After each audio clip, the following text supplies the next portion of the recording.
Then you're able to go into a combination of Key Beetle or a Dark Rebellion XYZ Dragon. Welcome back for the last time on day one of YCS Prague, where we're going to have yet another feature match, last of the day, because we moved one round over to tomorrow. Yeah. Actually, talked to the scorekeeper earlier. The cutoff point is, of course, 1024.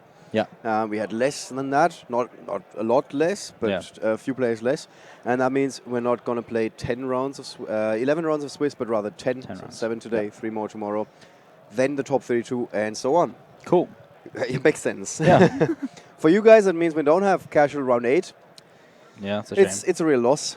But then again, we got less casual round 7. In this round, we're going to talk a little bit about how this whole tournament has developed up until this point. Before we do that, we got yet another cool story. You can tell this table looks a little bit different compared to earlier. Yeah. Because we basically we get up. Or in other words, I went to the Konami station on the side where they are handing out the prizes on top of other things. Yeah. And the other things, one of them is the Ordeal of a Traveler program. Because YCS Lille didn't take place, you got more than ever before. Yeah. So in a way, it paid out. In a way. This is the so-called runner-up mat. Really beautiful mat. There you go, guys. Okay, I always have to do it the other way around. You want to rate it on a scale from 1 to 10? Oof. Give it a solid 8. You give it a solid 8, okay. A solid 8. Solid, not bad. This is if you went See, if it had Trishula on it, then it'd get a 10. There's no mat that doesn't get a 10 without having Trishula on it, so, you know. All right. So this you get if you went to all but one event last year. Yeah, as well as the smaller one. Yeah.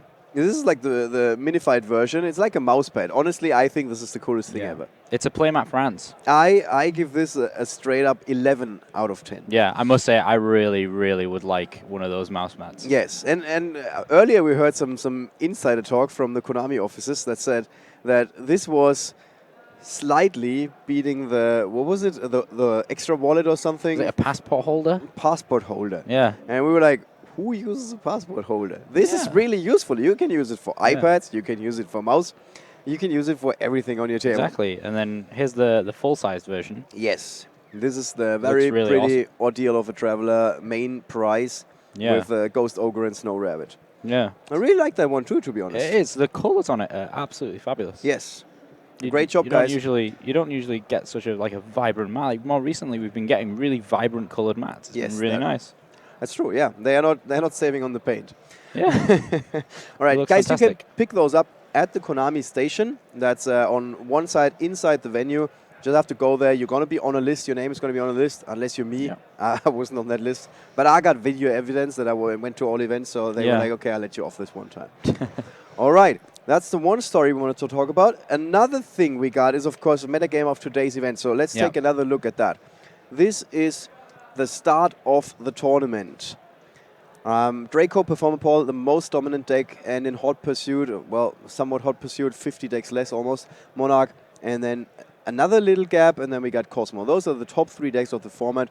Atlanteans or Mermaids in 4th place. Is that what you expected to see? Yeah, pretty much. What about the numbers? Like, did you think that it would be like a tighter race? I think the Performapals were definitely going to be the top, and that Cosmo was going to be Monarchs were going to be second. But I had no idea about the rest. Right. These were, so you remember right at the start of the tournament we were speaking. And I said, oh, there's like 5, 6 decks, and I didn't want to say there was that exact amount, but these were the decks that I spoke about. So you know the Pendulum deck, Monarchs, Cosmo. Let's all now that take a look at what it looked like in round 4. So this is after the guys that went 0-3 drop left the tournament. Yeah. Suddenly, it's pretty much the same trend, if you ask me. Yeah. Other has dropped quite a lot. Yeah, the other category is not doing so well. The rogue decks are not that well positioned, it seems. Those 4 decks at the top. I think Mermail was doing, relatively speaking, quite well. Started with 79, and they went just 9. Went to 70. Yeah, 9 drops. Yeah. All right, let's take a look at round 6. Suddenly we have Cosmo and Monarch going toe to toe. Yeah. That tells us that Cosmo was a better choice than Monarch. Yeah. because otherwise it would still be in third place, of course. Exactly. Yes. So, and Atlantean losing a few more, 51 now, and as you pointed out before, the other category shrinking and shrinking. Shrinking quite a bit, yeah. The Phantom Knights, however, they started with 14 at the start of the day. Yeah, and 12. Yeah, so 12 out of 14, that's a pretty good quota. Burning Abyss started with 32, down to 23, so it's like almost a third that lost. Yeah. And prior to this round, or in this round, this is what it looks like. Monarch has secured the second spot again. So in this round, Monarch was more successful than Cosmo, of course. And it seems like it's slowly catching up with Draco Performapal. Yeah. Yeah, so I think a lot of, Monarchs and Cosmo were prepared for those Pendulum decks, so we're going to see them kind of catch up at this stage. Yes. So that is the way that the metagame is shaping up this weekend. That's the correct word. Speaking of decks, what are these two guys playing? Let's take a look at those. So we have Edoardo Stocco from Italy. Yeah, who's playing Majespecter. Yeah, he's playing Majespecter Magicians. So that's something we didn't see all day, and we also didn't have in our metagame breakdown. Ironically enough, it's not part of the other category. Because we had a couple of archetypes that we have written out because we expected them to be maybe among the top 10. Yeah. Majespecter was one of them, so he was entered in our app as a Majespecter player, and that's why the numbers don't add up exactly. Yeah. But yeah, so much for that. It's really great. You like the deck? Yeah, I really do. He's playing Avian, which was one of my favorite cards when I was playing in my country's LLDS Stage 2. I played the build of Magicians that had Apex Avian in it. Right. So and you said it was like the best deck 6 months ago. Well, yeah, just a few months ago when we first got the structure deck, that's when it was really, really good. Yeah. Well, let's see how they can stand their ground against Ali Fawaz, who is playing Draco Performapal. Having said that, I think you know pretty much how this deck works by now. So let's take you to the feature match table where these two guys are getting ready. Had some friendly chatter prior to the game. Ali, one of the most talkative guys on the circuit, very, very friendly guy. Always up for a chat and telling you how you should play your cards the right way. So we start, this is the best card you can open with in Magicians is Pendulum Call. So it's got a massive drawback, which is your Pendulum Zones, the cards in your Pendulum Zones can't be destroyed. However, you get to go search 2 Magician cards from your deck and add them to your hand. Right. Simple cost of discarding. And that double-edged sword of not being able to destroy them is because a lot of the Magician effects, or the best Magician effect, Wisdom Eye, destroys itself to go search another one. Now, obviously, this is a double-edged sword because, you know, that is going to happen. But at the same time, if your opponent tries to use something like Wavering Eyes or Twin Twisters, they're not going to be able to do it during their own turn at this point. So we see between a 5 and 8 scale. And he goes ahead and Pendulum summons Oath Dragon Magician. Now, he doesn't have an effect at this stage. So we see him tribute summon his Majespecter Toad. Now, I'm unfamiliar with the Toad. So all of the Majespecters have the really cool effect that they can't be targeted and they can't be destroyed by card effects, if I remember correctly. You can send one Majespecter spell or trap card directly from your deck, but it cannot activate this turn. Yep, so that's great. So he can go ahead and set Tempest. I assume he's going to get Tempest. Yep, he gets Majespecter Tempest. Right. And that is his field. Ali didn't really have anything to react to that opening play, but that's going to change in just a second, where Horn of Heaven would be one option for him to respond to his opponent's plays. Yeah, so he's got 2 Majespecter Tempests, which is actually really good for him. So Majespecter Tempest says if you if your opponent would special summon a monster or an effect's activated, a bit similar to Solemn Strike, you can tribute a spellcaster monster and negate the summon or activation if you destroy the card. So it's really, really good because the Majespecters, when they get tributed, just go up to the extra deck and you can reuse them over and over again. Right. So good start for Edoardo. Yeah. How do you think, is this deck well positioned in this field today? It seems so. They can't be targeted, which kind of helps a little bit against the Draco Slayer cards. and the magicians are just really good. They're really solid. But I must say, I don't think it's as strong as the Draco Pals deck, but he must be piloting this absolutely fantastically because, you know, he is where he is. Yeah, he's actually very much on top of the field in this round. Yeah. So we see Ali here going to go with an upstart goblin to begin with. He's just playing Rescue Rabbit. Now, I tried out Rescue Rabbit when it was back when I can't remember what it was, but just summoning two vectors from your deck. It was before we had all of the Draco Slayers. It actually works out really well. You can get two of your vectors or Master Pendulums, and then overlay into Majespecter, the Paladin. Right. Which gets you a search in the end phase. And which is nice all from one card. Starting with the upstarts, 2 copies of that. Yeah. How much of a role do the life points play at the moment? I think it's pretty big. If you play a lot of upstart goblins, then you put your opponent outside of the range of being able to be, destroyed in one turn, and that's quite tough for a pendulum deck that's quite explosive.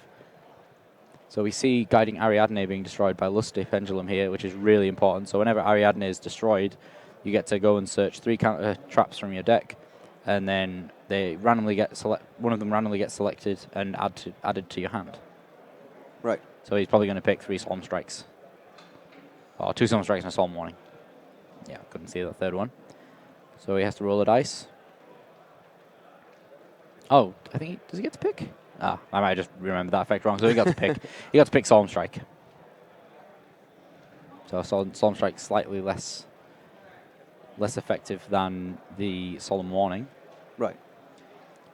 On the very top of the field, pairings for this round have been very interesting. On table 1, we got Kenny Deubelbeis from Switzerland playing Burning Abyss versus Simon Thurnherr from Germany playing Monarch, for example.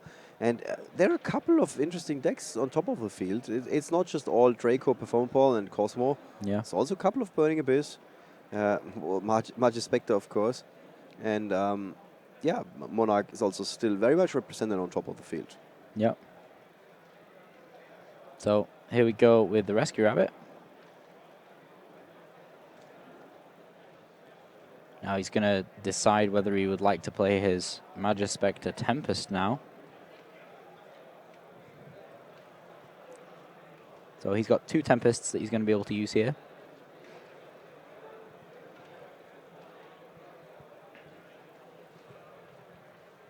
Let's see if he decides to use one of those now. Yeah, because he can use the Oath Dragon Magician as well as a tribute. Yeah, let's bring that card up for you guys again, if we can. Yeah, there it is. Go. So I think he's letting that go through because he can just he can just use that when his opponent exceed summons with those cards. And more importantly, I think he'd actually be okay if his opponent decided to straight away enter the battle phase and attack the Toad. I think that'd be, he'd be okay with that because then his opponent's already attacked. The battle phase in these big pendulum decks is quite important to retain. I guess in any deck it's important to retain, but when you get put in a situation like this where you really need to attack to deal with something, it's even more important to make the right decision to either use your battle phase to get rid of that problem card. I do think he's going to be better off trying to play through the back row using other means, though, than just attacking. Right. And Ali's hand is not that bad. He's got a couple of options here. Yeah, he does. I mean, he's got a Soul Charge for a start off, so this... It's going to be a big comeback later. Yeah, this exceeds summon that he's going to do right now. The pendulum cards that are underneath it obviously get sent to the graveyard when they get used. So that's going to put them straight in the graveyard. He could Soul Charge them back and then do another play with them, another exceed play. They now went for Diamond Direwolf. Yep. So that just kind of forces out that Majespecter Tempest, I think. But he's already touching. So it seems like it actually did hit the field. Yeah. Oh, he can negate the effect of Diamond Direwolf. Right. And there was no reason to negate the summon. He could just negate the effect. Right. Very flexible card. Yeah. And also Edoardo is not playing with a hand. Yeah.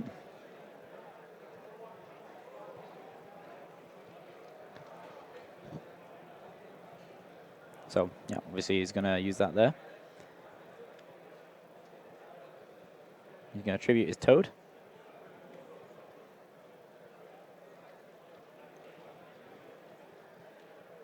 Okay, he's just helping him out. There's your graveyard. And then he needs to tribute a wind monster for its effect. Oh, he's just going to let it go through. Oh, yeah, of course. That makes way more sense. Yeah, I think, why would you lose your wind monster Yeah. when Diamond Wolf is just sacrificing, destroying itself, basically? Yeah, I kind of thought that way because if he special summons that, both of his monsters get an effect when they get special summoned. So I was thinking along the lines of, oh, maybe he's going to set up a play with that. But, yeah, I guess not. So we're going to see a pendulum summon here. Now I can see the Majespecter Tempest being used here because that's quite big. Yeah. Getting rid of that pendulum sorcerer. And yeah. That must really hurt Ali when he's like, yes, I got rid of the Tempest.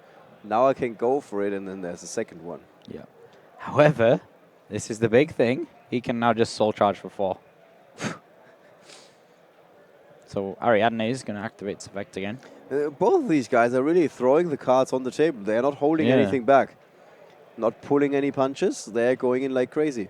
Yeah, so Ariadne is going to use its effect again. It's not going to be able to use its effect anymore because he's... Oh, no, he actually... he's running Horn of Heavens as well. So he's got 5, which means he can use it another twice. So this time and then one more. So he actually runs enough to play for the Ariadnes. I think he's going to ask... I don't know what he's asking right now. Maybe for a translation or something.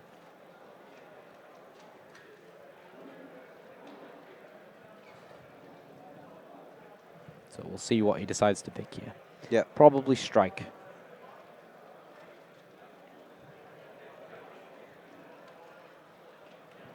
Because all of them function the same way for the pendulum summon. Yeah. I think so anyway. I might be wrong about what Horn of Heaven does. Horn of Heaven. Horn of Heaven is normally... I think you tribute a monster and then you negate a summon, but I can't remember if you negate the whole summon. Normally the horns do that.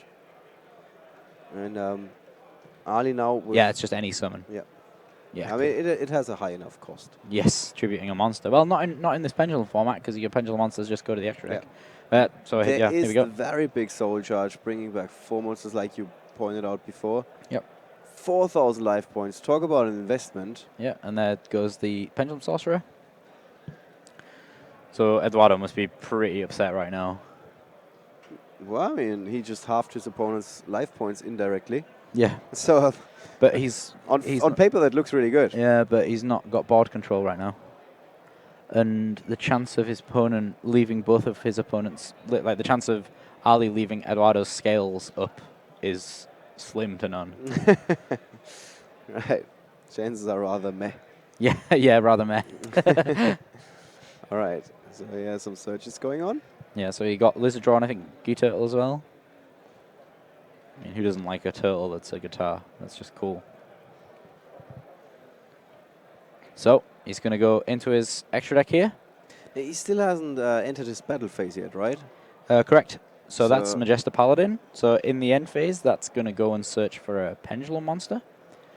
He can detach one to special summon a Draco Slayer from his extra deck, and it can't be used for a synchro summon, a Exceed summon. So then he can use that Draco Slayer with one of his other pendulum monsters to special summon Ignista. So Ignista is going to be his method of getting rid of his opponent's pendulum scales. This time it is the slightly more complicated line of plays. Yeah. Rather than the straightforward spell card like Raigeki or something. Yes, which is good. Finally, yeah. Yeah, and then he's spoiled for choice really of what to use the last ones for. I think he has to use it for an Exceed summon. He can't synchro with it. So it seems like a Maxi would have been really big in this turn. Oh yeah, like really, really big. He's going to go into the fusion one. So we actually see all 3 Draco boss monsters. Boss monsters, yeah. Draco boss monsters, and then he's going to use the effect to summon that. Well, his field just improved like by a lot. And it felt like it didn't really cost him anything. I mean, of course, it initially cost him the soul charge to get 4 cards back. But after that, it seemed like everything was happening for free. Yep. Especially after the big soul charge. Yeah.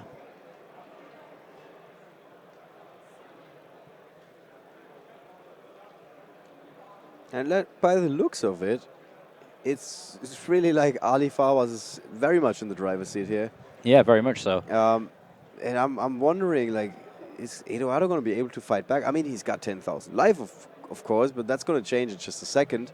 Yep. I think a good way for him to come back here would be to just draw another magician. Right. Not a Wisdom Eye magician. Yeah, there's Lizard draw. Yep. And he got a draw from Gito as well. And there's those big back rows. Yeah, I don't think there's much to be done here. He can't pendulum summon for like Edoardo is left with just 2 cards on the field, no cards in his hand, no cards. Oh, he's gonna overlay. And Ali just keeps going. Is he gonna overlay to Felgrand? That's not Felgrand. I don't know what that is. Let's talk about an overextension.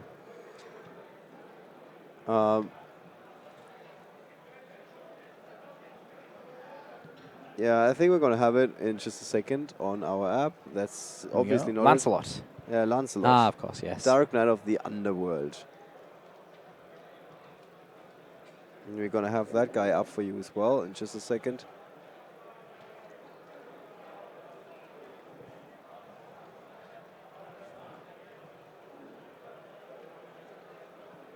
Yeah. Okay, we don't have him in there, but yes, he's a pretty big guy, of course. And now Ali with 3 back rows, Horn of Heaven, Solemn Strike, and a second Horn of Heaven. Yeah, Lancelot was the one who came in the special edition. Okay. So he's actually brand new. He's one of the latest released cards. That must have been why I didn't know what he did. So he's 2 level 8 monsters. He can attack your opponent directly while it has Exceed material. When it inflicts battle damage to your opponent, you can target a face-up monster your opponent controls and you destroy it. Once per turn during either player's turn, when a spell, trap, or another monster's effect is activated, you can detach a material to negate the activation. Wow. Yeah. And Edoardo just drew a card and then he immediately shuffled up. Yeah, I called it a day. Yeah, he just drew into a Skullcrobat Joker. And that didn't really look like it was enough. So, yeah, he immediately went for his side deck. And there we have a couple of cards that might come in handy. I see 2 copies of Mystical Space Typhoon, 2 copies of Twin Twisters, Psyblocker, 3 copies of Mechanical Hound. Yeah, Mechanical Hound, really big. That's a card you mentioned earlier. Yeah, you were like, oh, it's cool that he's playing this. Yeah, so Mechanical Hound, while you've got no cards in your hand, your opponent can't play spell cards. And that includes pendulum cards. So your opponent just doesn't get to play at all if they're playing a pendulum deck, which is absolutely fantastic. And then Psyblocker as well is a really good out to the likes of like Naturia Beast, or if they do go with that strategy of playing anti-spell fragrance as well. What else he got? Twin Twisters. So he can play Twin Twisters as well to destroy his opponent's scales. And I think his opponent Ali is going to be doing similar things with the Mystical Space Typhoons. He's playing 3 of those and 1 Twin Twisters. And that's all really. They both will be putting in Ghost Ogre and Snow Rabbits. Those are really good against the pendulum cards because as soon as they activate their effects, you can just destroy them with Ghost Ogre and Snow Rabbit. That's a very interesting side deck. It's really strange that Edoardo seems to be playing like a lot of not retro, but just the meta moved so quickly in the past few months, and he was kind of playing the best deck just before Bosch came out, and he's still sticking with it. And Edoardo seems to be trying very hard to focus here. At the same time, yeah, he's a little bit fussed. Yeah, he looks a little concerned, doesn't he? Yeah. And Ali is... he's just chilling. Yeah, he's also not like... Doesn't look like he's super happy or anything. Yeah. I guess that's part of the routine for Ali. He's been playing for so many years. Yeah. He's seen it all. Yeah. He's seen rough starts and great comebacks, and he's seen great starts and rough endings for some tournaments. Although ever since he came back, because he took like a longer break from the game, he's been kind of on a roll. He's been doing really well. I think the first event he came back for was YCS Barcelona. And he ended up in the top 16 of that event, if I remember correctly. I'm just going to look that up real quick. Yeah, that is actually correct. He was in the semi-finals. Well remembered. It's quite a while ago, isn't it? Barcelona, I think it was 2013. Oh, no, in December 2012, yes. Yeah. It was quite a while back because Dino Rabbit was the deck to beat. Yeah. And yeah, that is a little bit while back. Ironically enough, Federico Sopini was in the finals back then with Mermail. Something he could do today, but I think he's not playing Mermail. No, I think he's actually playing the same deck as Barberry. They both worked on the deck together. Right. But I think he was X1 when Barberry was still XO when we featured undefeated in round 4. Yes. But Federico, I think he's doing quite well. You can actually look that up real quick for you guys. And who do you think is going to go first in the second game? I think it's hard to say, especially with this. I think if so, Edoardo lost here. I think Edoardo might choose to go first because he's got a lot of traps that you can use, or searchable traps anyway. Right. That's kind of a good thing in the matchup. But again, if you want to, put in some nice hand traps, like Maxis or whatever, then you can happily go second. Right. Federico Sopini at the moment is 4-2. He lost to Philip Link Enert, who was playing one of the other decks, and in the second round against Mario Milic, who played Draco Performapal. So I think one of our app users here has put in the slightly wrong card because we see Painful Choice being played here by Ali. Yeah, that would be quite something. Yeah, I can't remember the name of the card, but it's got Painful in its name. I can't remember what it's called. Yeah.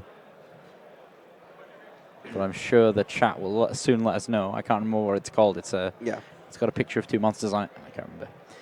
So let's see Edoardo here. He's got... Ooh, he actually has an Apex Avian. I think he might be able to summon it as well. I can't remember the scales of Dharma Eye Magician. Let's have a quick look.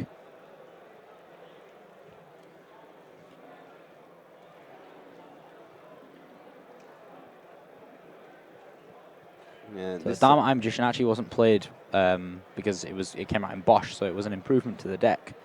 And Dharma Eye is a low scale. Yeah, 2. Yeah. Got it on the right. Sometimes it takes a little while until the cards are loading, but yes, we got him here. So he's got Dharma Eye and Oath Dragon, so that's a shame because Oath Dragon's actually a small scale as well, sorry.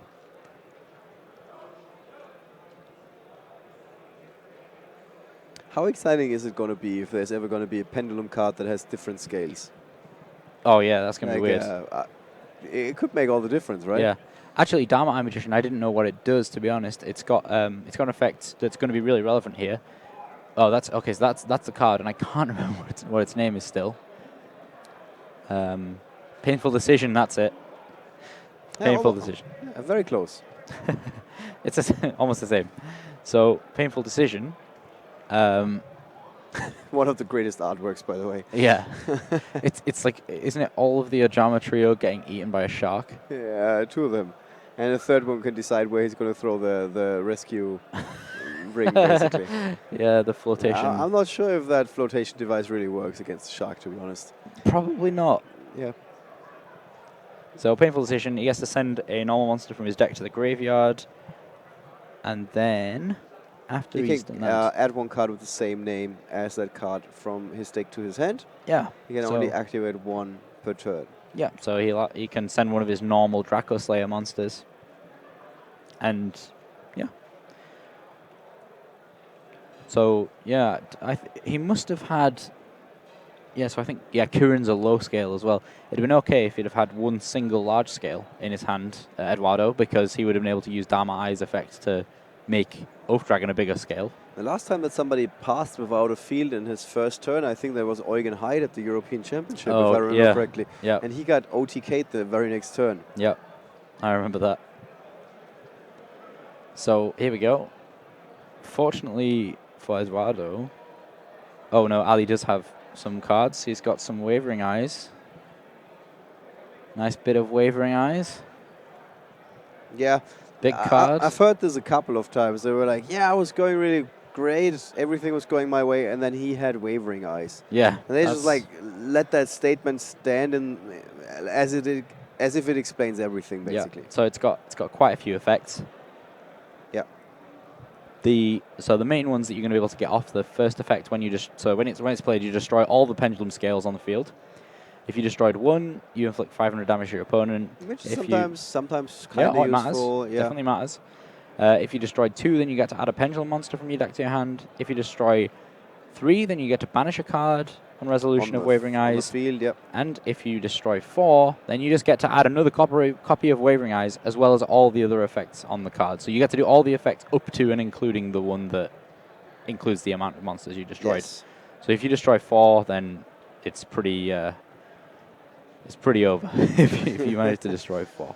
All right. So here we go. He's going to destroy 2 here, which is going to allow him to go and search for a monkey board. Yep. And Edoardo is going to lose some life. Yeah. 7-5 is his new LP. Yeah. So he's going to play monkey board, and then monkey board's going to get him a lizard draw, probably. I think I don't know for sure. That's probably what's going to happen.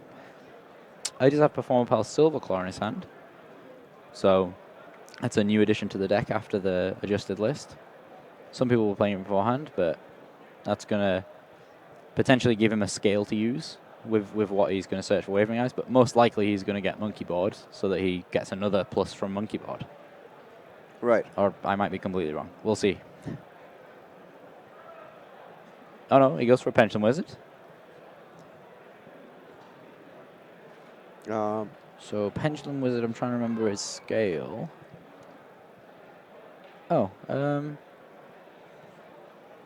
okay. Oh, I was really. I was like, almost the same thing. Yeah. Yeah. Okay. There's the sorcerer on the field now.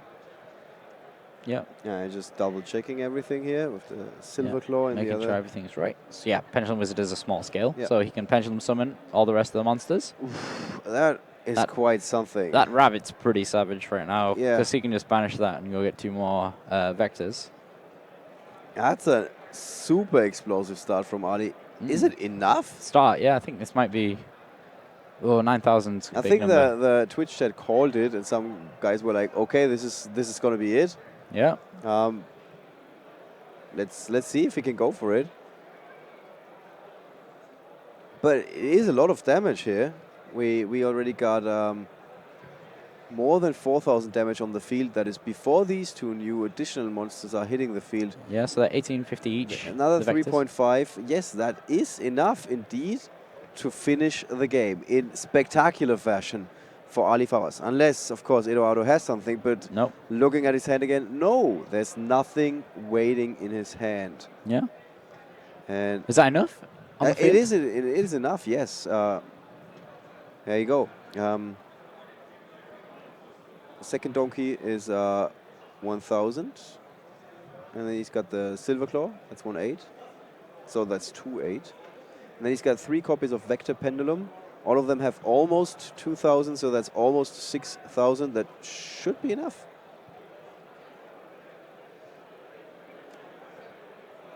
No, that actually it gets to 8/4. Oh, hold on. 8/4 plus the Silver Claw, which gives just the Performapal 300. So it's 8/7. Actually, yeah, I think it's just 8/7. Just 8/7. Just 8/7. It's just short. Let's see. We see the LP of Edoardo Stocco dropping like nothing we've ever seen before this. Oh, sorry. I was reading the wrong life points. Yeah, Eduardo's only on 8,000, isn't he? He was on 7.5. Oh, then yeah, definitely. And Ali is doing the maths together with him. And at some point, everybody's going to realize this is going to be enough attack. Yes, definitely. Yeah, including me. It was 8/4. Okay, let's go back to our regular schedule, which is in spectacular fashion. Ali Fawaz wraps things up. Absolutely. I think he has to explain it a few more times, but in the end result will stand. Yes. And 8/4. That is enough, more than enough, in fact. Yeah. Yeah, and even the judges taking down the life points forgot about some of the effects that were, I think, buffing the monsters, giving them even more attack. Yeah. So wow, that is a spectacular. Yeah, explosive finish. Ali played how many turns? 3. Yeah, I think. if this was his first turn in the second game, and I think I think he won. I think no, his opponent scooped on his second turn in the first game. So Ali only played 2 turns in 2 games. Wow. And won 2-0. That's minimalism at its best. Yeah. If anybody's able to make a strong case for this particular deck, it's going to be Ali Fawaz. Yeah. Wow. That's really strong. Right. And, well, we definitely want to hear from him. Yeah. What he thinks about that. Oh, yeah. Wow. Did you see that coming? No. It's going to be such a blowout. Yeah. And after this round, what do you think about Majespecter? Yeah, he didn't really see much. No, I think it's kind of unfair. Final hand was unfair. Yeah, if he'd have had a single big scale, he'd have been able to set up like really good monsters. He had Avian, he had Kieran as well, really good monsters. Yeah, I just think he got a bit unlucky in that last game. All right, so there are some options, there's some openings. I mean, he is of course X1 after this round, which is good news for him, better than before this round. Yeah, 6-1 record, very good chance for him. He's definitely in day 2. Might make it to the top 32. So let's not count him out. Edoardo Stocco from Italy. Yeah. All right. Wow. That was quite the explosive finish for the first day. We're going to have this short interview with Ali. After that, we are going to take a quick look at the round 6 standings. So we're going to be back 2 more times. Take a very short break, and then we're going to be back with Ali. After that, we're going to take a look at the standings after 6 rounds. Cannot wait until we have all the results in from round 7, because that's going to take another 30 minutes or so. Yeah. All right, guys, don't go anywhere. We're going to be back in like 1 minute, I think, with Ali.